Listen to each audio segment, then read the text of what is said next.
കൈക്കൂലിയായി വാങ്ങിയ പണം ഒളിപ്പിക്കാൻ ശ്രമിച്ചത് ചാക്കിൽ. പണവുമായി മോട്ടോർ വാഹന ഇൻസ്പെക്ടറെ വീട്ടിൽ നിന്ന് കൈയോടെ പൊക്കി vigilance. Kozhikode Feroke sub RTO ഓഫീസിലെ MV അബ്ദുൾ ജലീലിനെയാണ് വിജിലൻസ് അറസ്റ്റ് ചെയ്തത്. 10,000 രൂപ പിടിച്ചെടുത്തു. കോഴിക്കോട് ഫറോക്കിലുള്ള വാഹനപുക പരിശോധന കേന്ദ്രത്തിന്റെ ലോഗിൻ അറസ്റ്റിലായ motor vehicle inspector Abdul Jaleel block ചെയ്തിരുന്നു.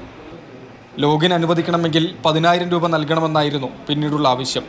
അവധി ദിവസമായതിനാൽ അഴിഞ്ഞിലത്ത് വാടകയ്ക്ക് താമസിക്കുന്ന വീട്ടിലെത്തി പണം കൈമാറണമെന്നാണ് ആവശ്യപ്പെട്ടത്. തുടർന്ന് പരാതിക്കാരൻ വിജിലൻസിനെ സമീപിച്ചു. വിജിലൻസ് നിർദ്ദേശപ്രകാരം ഫിനോഫ്തലിൻ പുരട്ടിയ പണം പരാതിക്കാരൻ വീട്ടിലെത്തി നൽകി. തൊട്ടു പിന്നാലെ എത്തിയ വിജിലൻസ് ഉദ്യോഗസ്ഥർ അബ്ദുൾ ജലീലിനെ പിടികൂടുകയായിരുന്നു.